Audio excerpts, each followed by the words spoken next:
Good morning, guys. Tony Maritato here. Dave Kittle joining me shortly. Jimmy McKay watching remotely. So it is January 14th, 2025. I hope you guys are having an amazing start to the new year. Before Dave gets on, I'll share a little kind of personal information. So as you know, the end of 2024, I had made a commitment to myself, to my company, to really push and try and grow the social media presence a little bit more. If we have a chance today, we'll talk about that in detail. We'll talk about how I'm looking at what NCAA and college sports have done with NIL, name, image, likeness, and how we can bring some of those lessons into the world of therapy to attract the best therapists. But I'm also looking at how, this is going to affect the future of what I'm doing. So Dave's here. Let me bring him on. Good morning, Dave. Morning. How are you doing? I'm feeling great. All right, awesome. I was just running the intro for the show. I was talking about social media. I was just going to give a quick update before you got on. So that video we shared last week, I think it was. Right now it's at 1.2 million on Instagram. That's my best performing reel ever. I put that on my TikTok account. I didn't realize it wasn't on my TikTok, and it like skyrocketed to 550,000 views in 48 hours. We lost your video, Dave. Just trying to plug in my my AirPods. No problem. Go ahead, work on that. The way I see this going, and this applies to all of us. I shared a post on LinkedIn this morning. I said, look, none of us have a clinical knowledge deficit. It's like when young high school athletes come into my clinic, I always say, you don't have a loading deficit. You have a recovery deficit. The same holds true for therapists. Therapists know more than they need to know to achieve a positive outcome for their patient. What they don't know is how to share that message, how to let people, prospects, know, hey, this is what I'm doing. This is how I'm doing it. This is how it helps or benefits you. And so I said in that LinkedIn post, if you're not going to be the one to drive the marketing and the messaging and the sales, no problem. But then you have to charge more to be able to afford to hire the person who's going to do it. I don't know if you and I ever talked about this. I'm a big believer, even though I don't follow my own advice. Dave, what do you think of this concept? I don't think therapists should be the ones selling their services in the clinic or in a mobile setting. I think we should have appointment setters. I think we should have closers. I think we should have people that do the sales for us. They should be commission-based. But I think the therapist is the worst person to sell the service or the product or the experience that we want to deliver. What are your thoughts? I think for the most part, I agree with you. I, I'm still doing a lot of the phone calls, and I'm Me in the too. mix. I'm in the mix in the beginning, and I'm setting up. I already like if we have someone reach out based on their location, I know which therapist that's going to be. I'll start dropping that therapist name to the client, whether it's over the phone, over email, text message, whatever, if we're corresponding about paperwork or confirming like their address and whatever it is, all that type of stuff. So, but I think, I don't know, maybe you would agree. Like, I think I'm a little bit different from my entrepreneurial background where I have a lot of, thick skin and scar tissue built up where, and I've had a lot of reps on the phone. And maybe we can tie in that post you posted on LinkedIn last week where I talked about therapists fearing rejection. So I would agree. Most therapists are not built for it. They didn't have a previous job, or I'm sorry, they didn't have like a previous business where there was rejection, and they were used to pitching a dollar amount directly to the decision maker. So I agree. I think for the most part, it would be great for therapists and practices to have some, appointment setter, someone who's not a physical therapist. The challenge, though, is how do you afford that person? Because anybody who's going to be good at that, they're going to be comparing opportunities. They're going to say, look, I could go work for Dave Kittle and sell his appointments at a commission, or I can go into pharmaceutical sales, or I could go into, tech. And I mean, we're talking about really a good salesperson. I've got a indirect connection to somebody who's doing door-to-door sales right now. Like, just imagine that. Like, I get them here at my house, but door-to-door sales, I think it's pest control. It might be solar. I don't even remember. This individual sold over $1 million in like 3 months.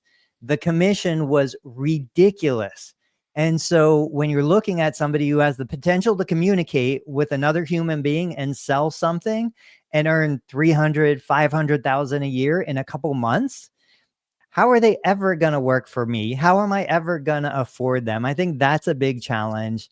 Any thoughts or any feedback for the small provider out there right now who says, Tony, I know I can't sell. I know I'm terrible at it. I give everything away for free, but how do I afford to put somebody in between me and the consumer? Yeah, I mean, you have to kind of rework your offers and what you know, your different services and the prices of those services and how big of a reach you have. Like, I've been watching that maybe ties this in. Like, I've been watching a lot of Alex Hormozi offer videos recently and kind of reviewing, like, yeah, I had the audiobook, $100 million offers and $100 million leads.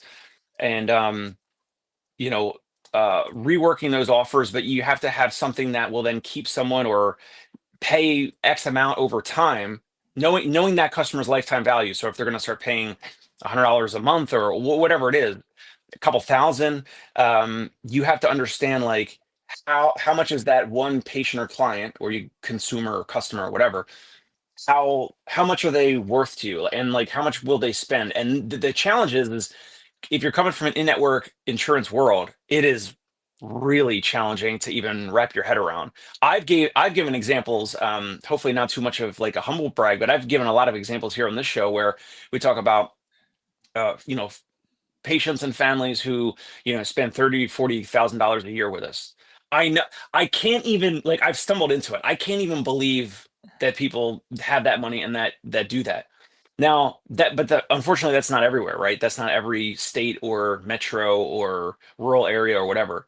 So the thing you're talking about with maybe it's an appointment setter with that type of a commission, whatever, maybe it's only possible in metros or where there's patients, potential patients and families that have the financial resources to do that. And then you can maybe reverse engineer, like, okay, what type of offer do we need to see X amount of people that, and we charge X amount of dollars?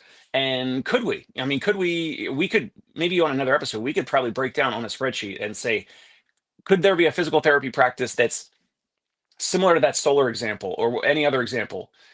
Is it even possible to have um, a salesperson pitching your services? I think you'd probably have to have some, you know, concierge membership. You'd have to have, you know, you'd have to be in a certain area that has folks, residents that have that ability to pay out of pocket. They have to have the financial resources and they have to want to uh, pay. And Alex Hormozi calls this purchasing power. So you have to have folks that are able and willing, and that those are two different things. They have to have the money themselves or their families, and then also be willing to part with those dollars. So your offer has to be dialed in, your fulfillment, the service, you know, has to be dialed in. And that's a very stark difference from an in-network clinic where there's there's no pressure, there's no sales pressure. It's open access, like you accept almost anyone that has that insurance, but then you got to play the in-network insurance game with, you know, capped reimbursements, declining reimbursements, all that. So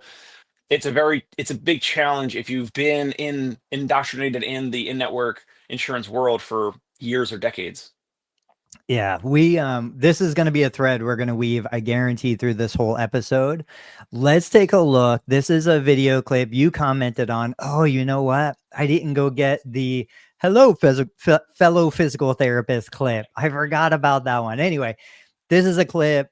This guy, this talking about lost leaders. This is a new feature I just figured out how to use on StreamYard, so bear with me. Lose money on this to make a profit on this. Costco loses money on this to make a profit on this. Just there McDonald's yesterday. lose money on this to make a profit on this. Cinemas lose money on this to make a profit on this.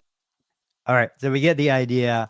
There's tons of examples of businesses and companies that I'm calling them loss leaders. Maybe I'm using that incorrectly, but the idea is you lose money on the front end to make money potentially on the back end, So Costco, I love the Costco business model. They sell products nearly at cost, very little profit margin, because they make the bulk of their profit on the membership. I absolutely think therapists can model that.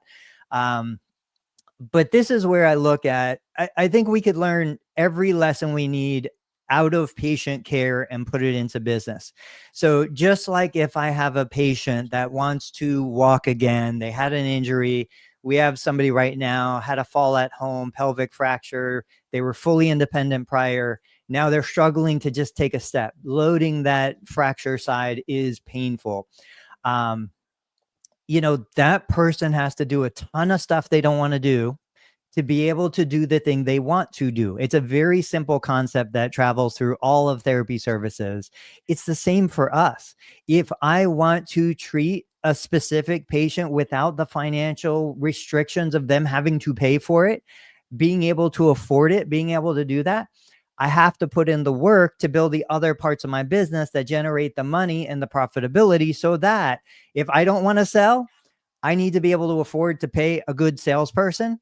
I need a profit center that's going to drive that profitability so I can afford it. If it's not patient care, which probably not, it's going to have to come from somewhere else, So what are the other things that we can sell? And this is where we've talked 100 times. It could be real estate. We own the building we're in. We have depreciation. We have all of these financial assets that, benefit us and allow us to do things that maybe another provider doesn't have the ability to do. Looking at your business model, looking at mobile clinicians, what are some things, just the lowest hanging fruit that you see that they should be monetizing, that should just be like ridiculous profit centers for them, just ATMs pumping out cash so that they can do the things that they want to do with the patient without stressing out about being able to afford to do that? Weekend visits. Yeah. We have 80% gross margins on our weekend visits, meaning we charge 500 or 510, or kind of in the 500 to 550 range, kind of like this new year, pitching 550. But I know it sounds crazy, but $500 a visit for a Saturday or Sunday visit, paying therapists, $100 a visit. So that's 80% gross margins. I want to talk about a video I shared regarding a telehealth opportunity, but I want to hit on Scott. Go ahead. Scott said using athletic trainers in school systems as a loss leaders to generate leads, referrals Yep. for an outpatient orthopedic clinic. Yep. I'm going to disagree, and I'm going to tell you why. And this is related to another LinkedIn post where somebody had mentioned putting physical therapy in a CrossFit gym. Scott, that should be the dream situation. And I know we have hospitals here who do it. When I was in Florida, they had hospitals there who do it. Hospital would hire an athletic trainer, put them in, school systems. We have hospitals here that pay orthopedic surgeons to sit on the sidelines during high school football games. It seems like a no-brainer. It absolutely should be what happens. But what I find is the athletic trainers that I see in high school systems, they don't want to send patients to physical therapists. And the way the hospital model is, those athletic trainers aren't getting reimbursement for the services being delivered to the student athletes who are injured, who need rehab. I'm not even going to say need physical therapy. I'm going to say need rehab. So what ends up happening, and this has been 20 years of experience for me, I've never seen a hospital system do this well. Every single time the athletic trainer wants to rehab the athlete on site, they're not generating referrals. They're not generating goodwill. They're not generating anything of benefit. And it's always been just a loss, never a loss leader. It's never led to increased revenue for the hospital. Do you have any experience with that? Have you seen this work well for hospital systems or anyone who does it? I've seen it work well for a private practice, which means I agree with Scott and I disagree with you, Tony. So Beautiful. there's a practice nearby. It used to be called One-on-One PT. It had like 14 or 15 something locations, and then there was JAG Physical Therapy in New Jersey, and they had like 15 or 20.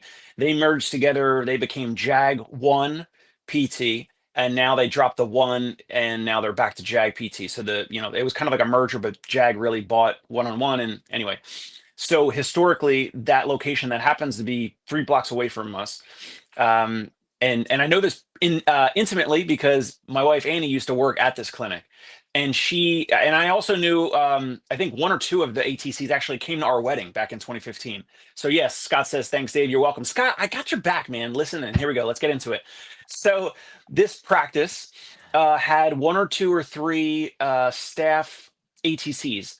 What's interesting is they would work the sidelines of the practice of the football game. It was mostly football, but they were at the games, they were at some practices, and when there were not games and practices, guess where they were, Tony? No idea. They were working in that physical therapy office, that clinic. They were the aides. They were it was basically like an ATC aide. They were kind of taking patients through. That's a whole other sidebar of like taking them through exercise and all that, and probably billing the therapist, one-on-one when it was not one-on-one. Anyway, who cares? This practice is different name now and whatever. So they would have these ATCs for that exactly, the loss leader. And did it work?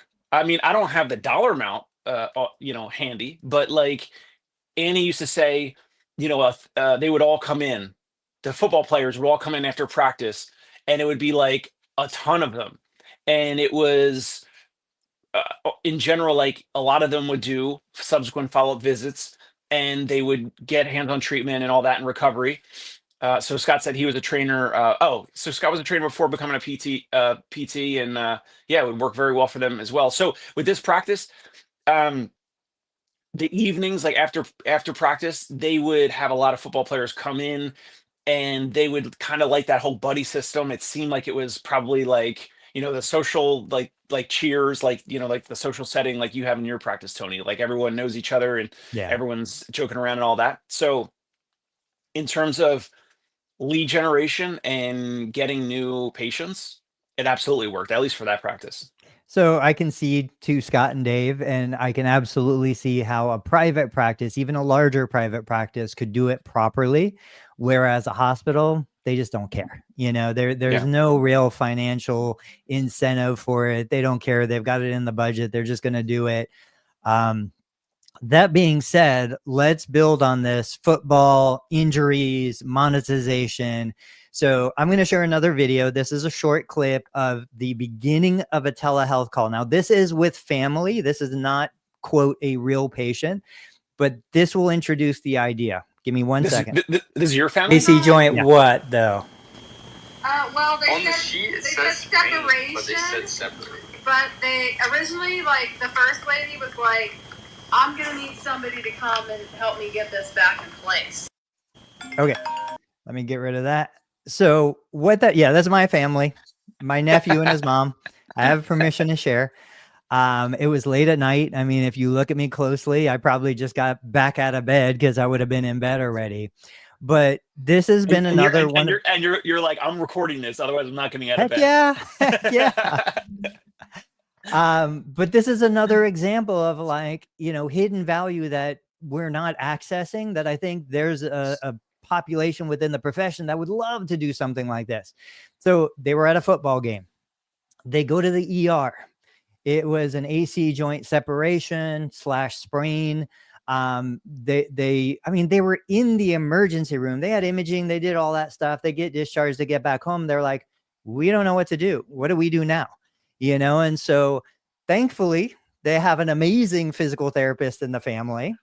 Actually, my wife is better than me. They should have talked to her.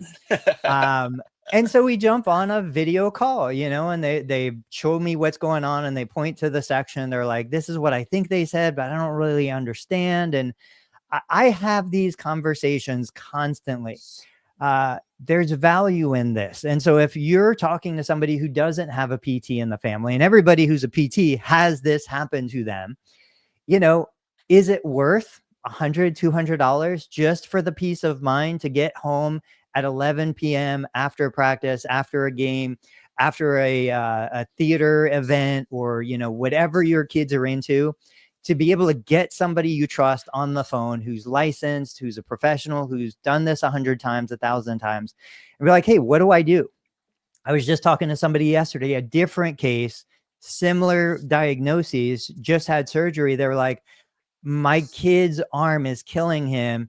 He's not allowed to move the shoulder. He just had surgery 48 hours ago, but his wrist and hand are swelling up. What do I do? And so, you know, 100, 200 bucks. I mean, cash pay, no insurance. You just do it through a platform. The trouble is, one, who's the therapist who wants to do it? Because I know there's plenty of therapists who don't want to do it. Two, how do we connect the consumer and the available therapist? Because maybe I want to do it, but maybe I'm not available every night, you know? So do we build a marketplace for this? Is there enough interest and demand for it? And then how do we communicate this, show this to potential parents who, or adults or whatever? Like, you're in a baseball league. I'm sure there's people who get hurt. They're like, do I really have to go to urgent care? I twisted my ankle, but I don't know if I need to get an x-ray. Like, can't I just ask somebody right now? Amazon is moving that way with their health service. There's a lot of interest in that space. What I know you don't like telehealth for patient care, but what about just triage? What about just peace of mind? I like it for triage. I think the easiest way to potentially get awareness around this, to even test it, I think would be like you could post that video on your Total Therapy Solutions, all your, you know, everywhere, like Facebook and Instagram and everywhere. And in the caption, it could say, like, you know, you got to name it, right? So it's got to be whatever, like, you know, something, you know, not physical therapy hotline, ouch, you know, ouch, uh, painful question hotline. I don't know what it was, something like that. Like, ouch. Yeah. I'm thinking of Ouch Med, the urgent care that's in New York City. But something like that. It's got to be, you know, something hotline, or some, you know, some hotline membership, something.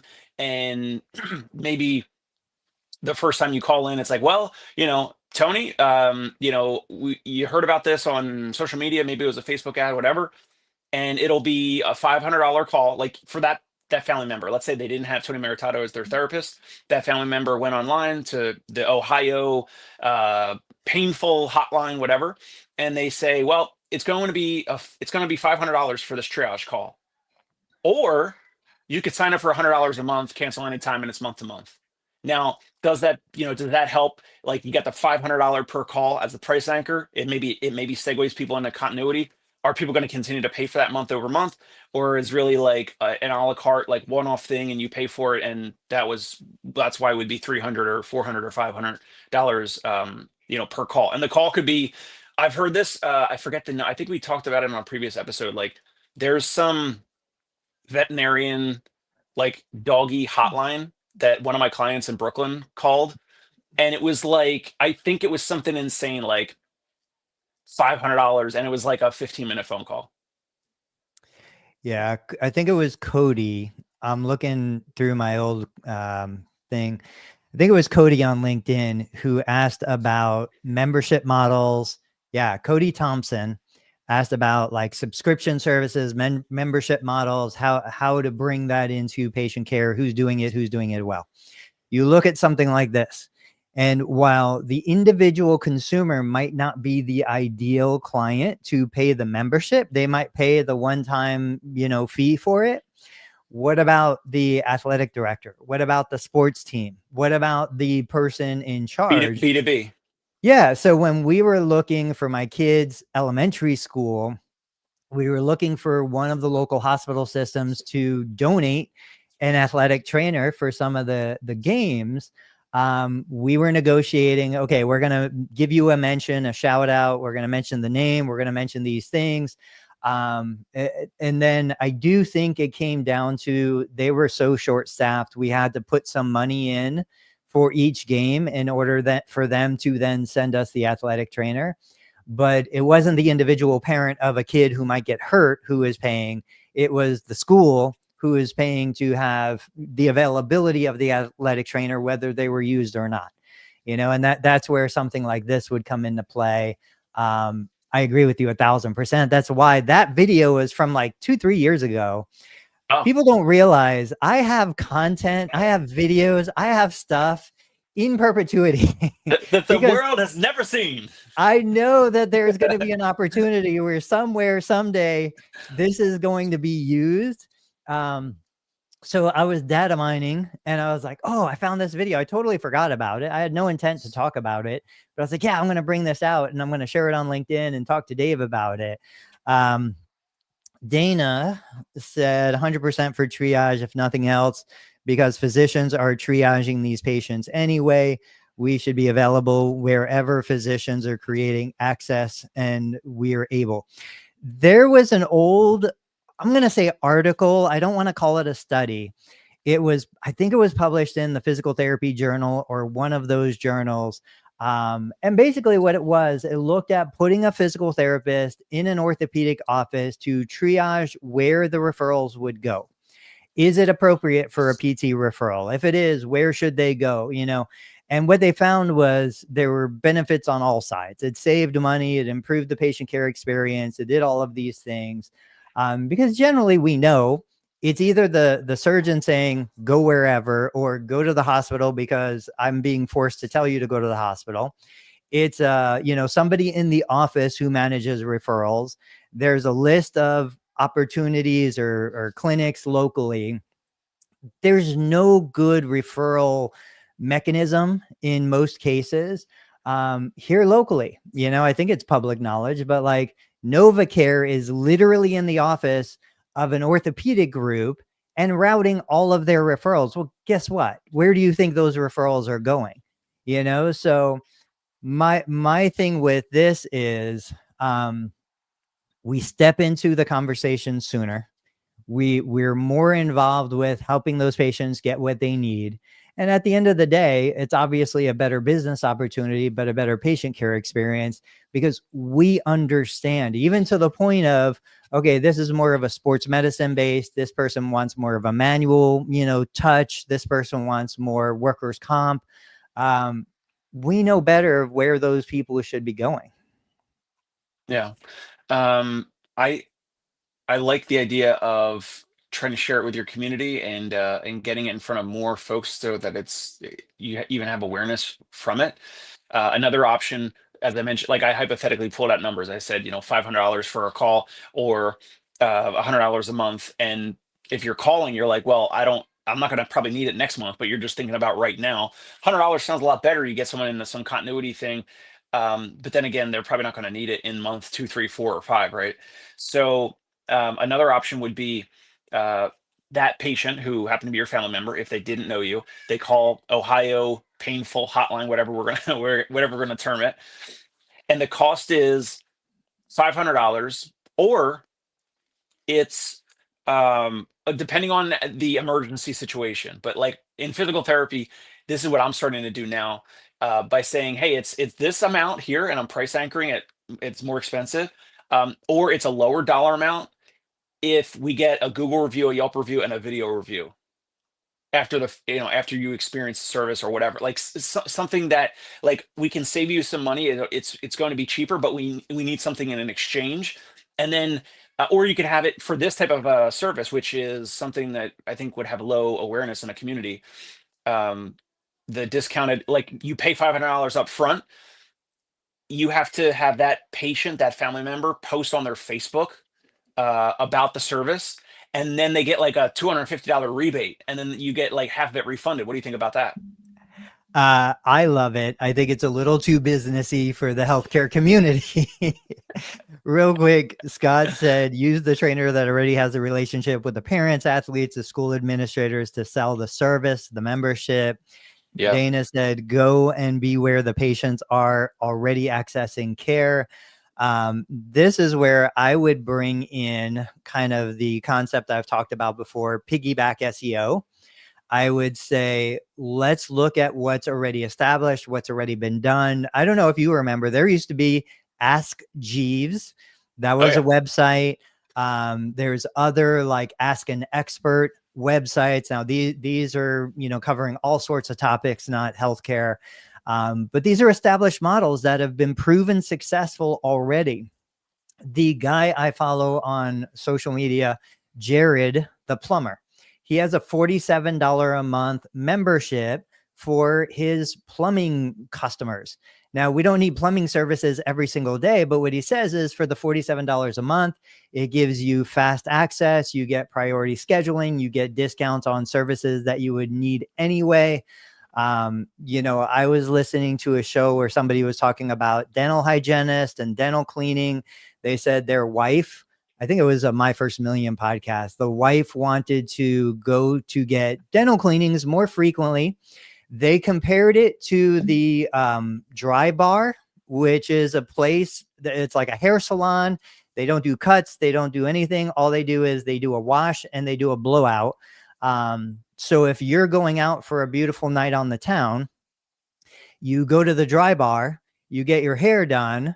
The theory is then you go to the dental hygienist and get a fresh cleaning just for the night, and so these are membership services. Of course, we know Massage Envy and other companies like that. There's 1,000 ways to do a membership offer for continuity. And I think truly people want to feel like they belong to a community. I still go back to being a student in a physical therapy clinic, hearing the physical therapist say to the patient on discharge, "I hope we never see you again." I would slap the heck out of that person today and shake them and be like, "What are you thinking? Are you crazy? Do you think this person's never going to need therapy services again?" But that's the mindset. That's the culture. That is the tribe that we belong to is, hey, I'm going to get you better. I'm going to get you better, quicker and cheaper. And you're never going to get hurt again. Talking about piggyback SEO real quick. Let me share this part of a clip from Peter Attia. I used to follow him way back before he had any kind of following, but listen to these stats. Smoking is 50% increase. Being weak relative to being strong is about 250%. He's talking about morbidity, mortality, all this kind of stuff with aging. Having a very low VO2 max in the bottom 25% of the population versus being in the top 2.5% of the population is about 400%. All right. That video clip has 1.4 million views, which, I mean, we know he's got a huge audience, but still, it's disproportionate compared to the other shorts from that episode that he recently posted. And so if I was in that world of like performance and health, but even for my community of, look, let's avoid disability into age. We don't have to age and be disabled. I would take that clip. I would do a green screen. I would do other things with it. And I would leverage that message out to my community because he's already got a proven audience. And we see from the stats that message resonates with people. So how can we double down on that and talk? You, I think, are a great example of somebody who's working with individuals, probably high net worth, but even if they're not, they're passionate about maintaining and protecting independence into the remainder of their life, the next 10, 20 years of their life. I think we can all benefit from refining the messaging to that community. Do you think that short blew up so much because of like the actual numbers, like just the stats itself, Yeah. or the large number of the stats, like the big numbers? Is it because there's numbers only versus just the spoken word, or is it because of the actual stats or the actual topic and folks that care about mortality and health? Like, obviously that was a shareable, like if it got that many views, that means people like shared it with family members or friends or whatever, most likely, compared to another random clip where it's just talking about some other topic where there's no numbers. What do you think? So if we look at his channel right now, this is current. You go across that top line of the newest shorts, just talking numbers for a second, and then I'll answer your question. 50K, 50K, 190K, 1.6 million. This morning it was 1.4, 260K, 106K. So like that is a disproportionate, that's an outlier showing there's something in there that resonates. I was genuinely shocked hearing smoking, type 2 diabetes. They're not even close to something that is more easily controlled, i.e. strength and VO2 max.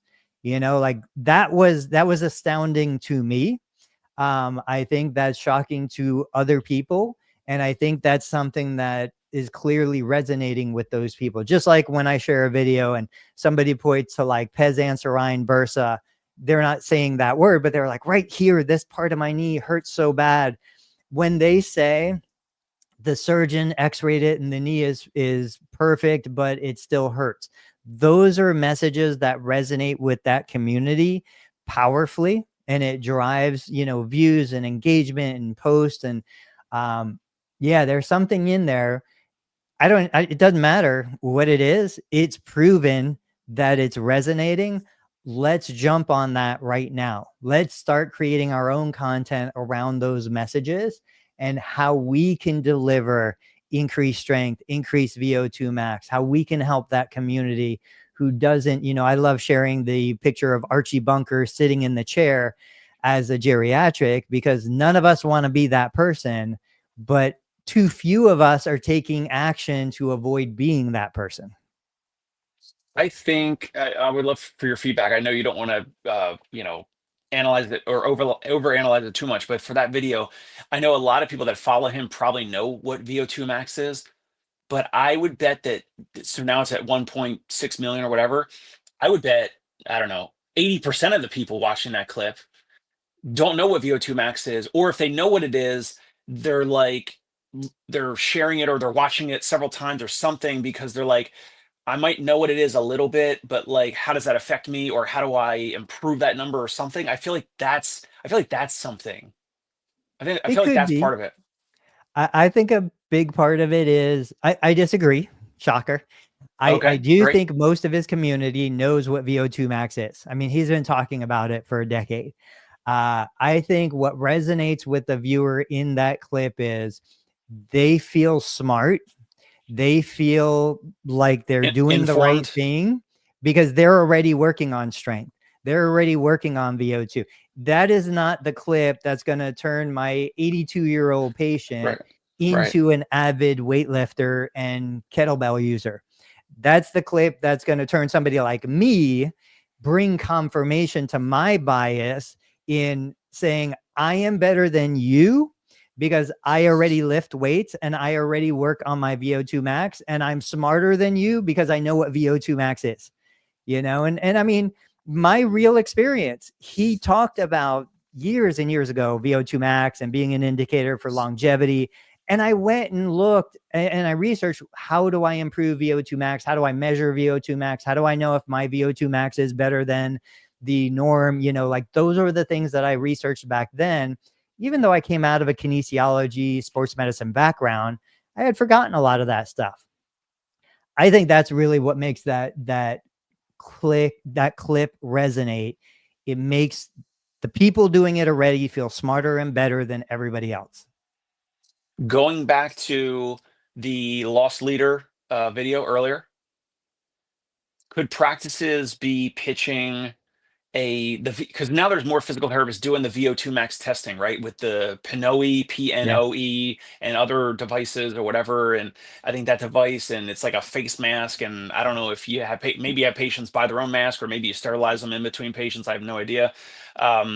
That service, like I know certain therapists that are doing that VO2 testing. Usually it's in a brick and mortar clinic and it's on a treadmill, and it's a fairly fit or active patient.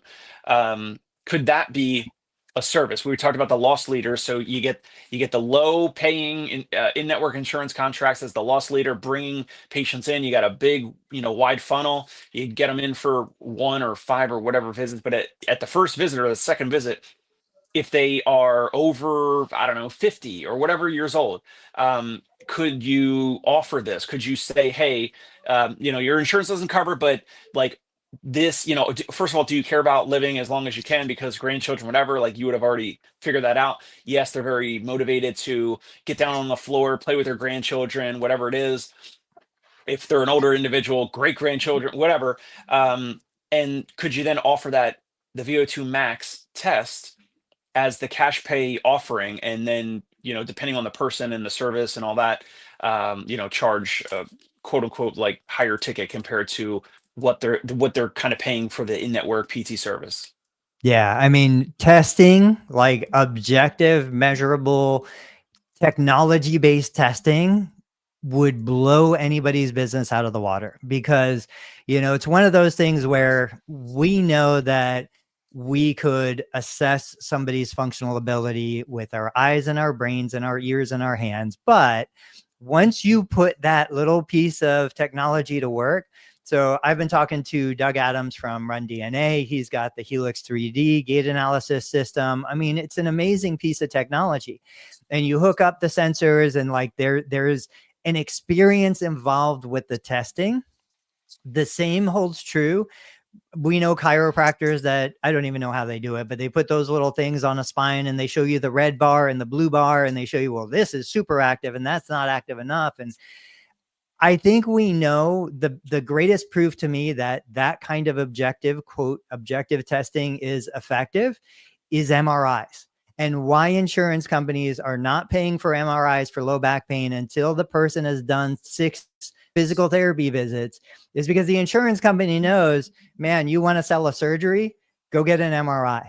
We will sell more surgeries than we have time on the schedule if we can get more MRIs done across more low backs, regardless of the symptoms, regardless of the condition. So the insurance company is bleeding money. They're like, dude, we got to stop. No MRIs until you do 6 visits or 6 weeks of therapy.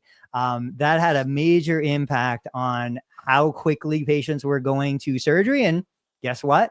Patients were getting better on their own. Their acute low back pain resolved in 2 to 4 weeks. All they needed to do was stall. Point of that is, these kinds of tests are incredibly effective at selling whatever the service is going to be, whether it's a good service, a bad service, snake oil or real, it doesn't matter.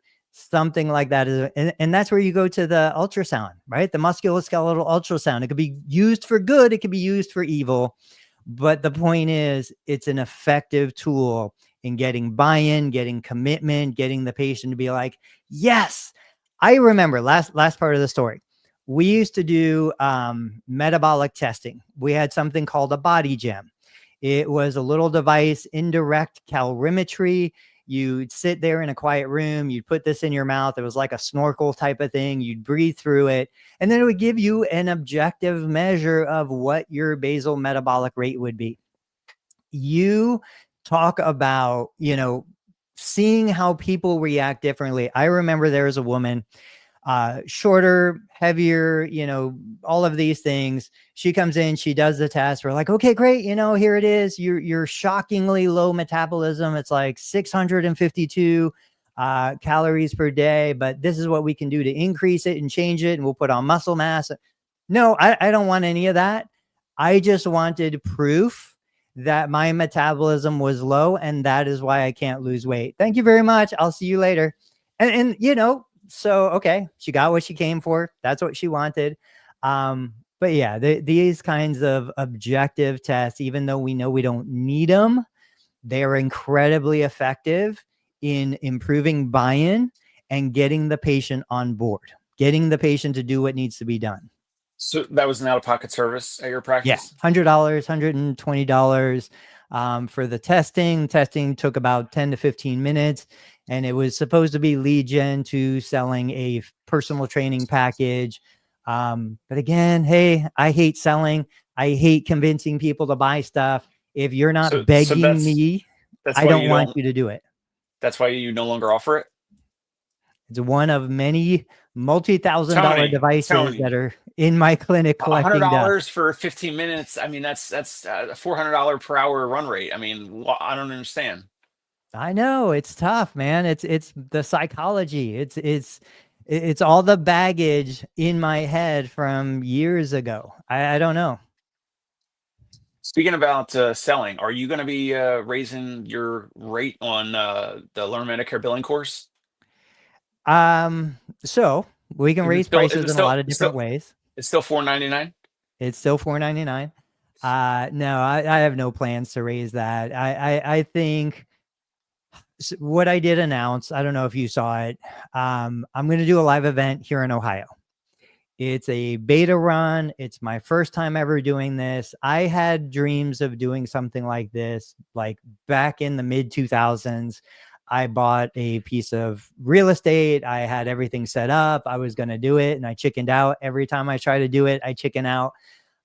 Imposter syndrome, all the stuff you hear about, it's real. But now I'm like, all right, forget it. I'm going to do it. It's going to be February. We'll do a beta run, real low key, just see how things go. And then my dream really is to turn my building into a training center so that clinicians like me, small owner operators who's still in the trenches, would come out and kind of learn from proven examples of success. I'm not a proven example of success. I'm not saying that you're going to learn how I grew a clinic to $10 million. You're going to learn what's working now, and we'll talk and communicate and brainstorm on how we can roll these things out into, you know, the current economy.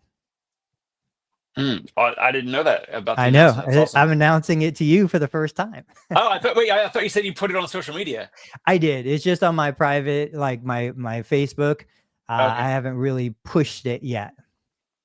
Got it. A couple comments. So Steven said he and Andy, and I watch their videos all the time. They're starting a wellness program with their Pilates equipment, filmed content.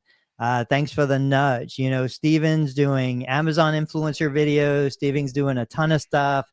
He's got, I think, two, maybe three boxers, dogs, and they just do a great job. And he brings them in the clinic, so I'm sure it's a Correct. good environment. Dana, quote, I hope I never see you again. That culture needs to move to Anthony is my physical therapist, not my doctor sent me to physical therapy. I think the challenge. Go ahead. I would just push back and say, as the practice owner, I've learned a couple of things the hard way. I would love for the patient to say, Total Therapy Solutions is my physical therapist. Concierge Pain Relief is my trusted physical therapist. You should go contact them. And that's why I'm kind of still in the mix with the phone calls and checking in on patients, kind of like that customer satisfaction component, like quality assurance, kind of some of those components. Because then if later or when I hear that some patients got a peak of happiness, I'm like, hey, let's get them writing a Google review. Let's get them posting a Google review. Sometimes my therapists do it on their own. Sometimes they need me to do the nudge. I love that, other than not the therapist, because that therapist, staff physical therapist could leave Tony or I. And now it's like, well, that patient's going to follow them, right? They're not going to stay because they said, it's the therapist's name. So if Anthony Maritato is the staff physical therapist, that's when you want to kind of have like multiple therapists treating patients, the same patients, so they meet multiple people and they keep affinity to the practice and all the technology that you have at your practice, Anthony, as opposed to starting their own shingle and they take, all their patients with them. Let's take that into Thursday. Is it there? Yeah, Thursday's conversation, because that is what's going on with NIL. That's going on with college sports. These college athletes are leaving programs before they're even getting a chance to develop into, great athletes, because the money is better somewhere else. And when they leave, they take their name, image, and likeness with them. I agree. When I saw that comment from Dana, I was like, ooh, I don't want people looking for me. I don't want to be anyone's physical therapist. And I'll share, like last week, I was in the clinic. I had at least 3 people call to schedule an appointment for the new year. They were like, is Jeremy still around? I want to schedule with Jeremy. Jeremy is my physical therapist assistant. He is phenomenal. That makes me happy. That brings me joy. Now, if Jeremy leaves, do I lose the people that want to see Jeremy? Maybe. It depends on the business you build. It depends on the culture. I'm with you in that, the total therapy experience rather than the Tony Maritato experience. But there are a lot of therapists, that's our perspective as a business owner. If I was a therapist who wanted to treat patients and that was my passion for 40 years and I was still passionate, I would want them coming to see me wherever I am. So, Scott said, Dana, 100%, it's all about clinic culture. It takes time to build it. Absolutely worth it. What were you going to say, Dave? I was going to say I have some immediate responses for Thursday for the NIL and all that. How to keep your star physical therapist so that they don't leave and open up their own shingle. It's a really easy solution, but we'll get to it on Thursday. Perfect. Steven said 2 Frenchies and a boxer. Okay. Oh, got it. And I had Steven on my show. We talked about he was looking for like storage units or storage companies down there. And I'm curious. I got to catch up with him. I got to see what he's got going on with that whole wellness program and his practice. Yeah. Well, I think we're done. Let's wrap it early. Parting shots based on all of our conversation today. What are you thinking? I'm still not stuck. I'm still interested in the family video that you shared where you get on the phone. It's, later at night. You recorded it a couple years ago.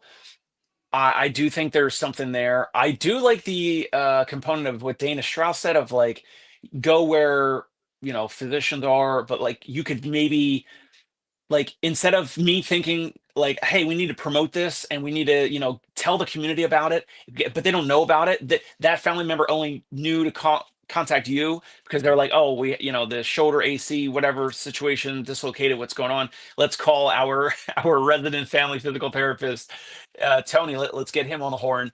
But if you don't have that, then it's like people think of urgent care or whatever, so like maybe physical therapists need to have some, you call into an urgent care after hours and it's like, okay, all these options, like we're closed now, call back on Monday morning at 8 a.m. or Sunday morning or whatever. And then it's like, if this is an emergency, hang up and call 911. And then it's like, if it's this, call, press 2. If this, press 3. And then it's like, if you are looking to speak with a doctor of physical therapy for the Ohio pain hotline, whatever, press 4. And maybe you get routed that way. And then you charge them. And then, of course, that urgent care, that company, you could have some legal, revenue share or split there where like they're basically feeding you these calls. They're feeding you some of these patients. That might be a better way. So that's from, I'm just, taking that right from Dana, go where the patients are, go where the physicians are, make the access easier instead of like, because I think that's a valuable service, but it's like, if we just pop that up everywhere, who's going to know about it? You got to spend money and time kind of educating the community. Hey, we now offer this. So that's my parting shot. Yeah. And that's where SEO comes in. That's where like I had created the Choose PT First directory as a resource where when patients are searching Google, this was before AI really, patients are searching Google for specific conditions, specific situations. They would find articles that were SEO optimized to answer that question.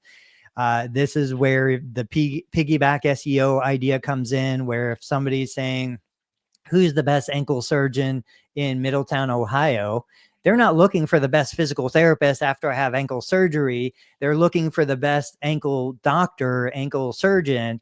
I want to get into that conversation when they're searching that search term. And then they find my article, they find my interview with the ankle orthopedic specialist, that is where I inject myself in. It absolutely can be done. There's platforms to create marketplaces, create directories easier than ever now. And so I can't do it all. That's why we share these ideas. But as these ideas click and resonate with viewers, listeners, this is where you guys say like, hey, I'm going to build this directory website. It's going to be a side hustle. On my first million, this is my parting shot, and then we'll wrap up. On my first million, Sam Parr was looking for an accountant. He could not find a way to search for a good accountant. So he created an accountant search database directory marketplace. He was like, it wasn't really successful. I actually took a clip and I put it on one of my YouTube channels. He's like, it wasn't successful. It made like 99,000 the first year. I'm like, are you freaking kidding me? Like, this is where Their perception of what success is and our perception of what success is so different. We can't even fathom. It was like, yeah, I made like 90,000 the first year. But he did say is like, it's really hard to help accountants because accountants tend to be small mom and pop organizations and they don't have a lot of cash flow. And you're constantly trying to collect from them. Same with us. It's hard. I'm sure you know this from back in the day. It's hard to sell services to therapists because therapists don't have a lot of disposable income. Therapists don't have high ticket, high profit things that they're selling. So therapists are barely scraping by. To tell them it's $50 a month, you would think that you told them it was 50,000 a month. Point being, there are opportunities like that everywhere. You build the marketplace, you promote the marketplace, you build engagement, you get a community, you get YouTube, Instagram, TikTok, Facebook. People will find out about it. All right, guys, we are done. Go check out the Dave Kittle Show. Go to PT Pinecast. Go to Learn Medicare Billing. Subscribe, follow. If you have content ideas, share them. We love to talk about them. Otherwise, we'll see you Tuesday, Thursday, 8:30 a.m. Eastern. Dave, as always, thanks so much, buddy.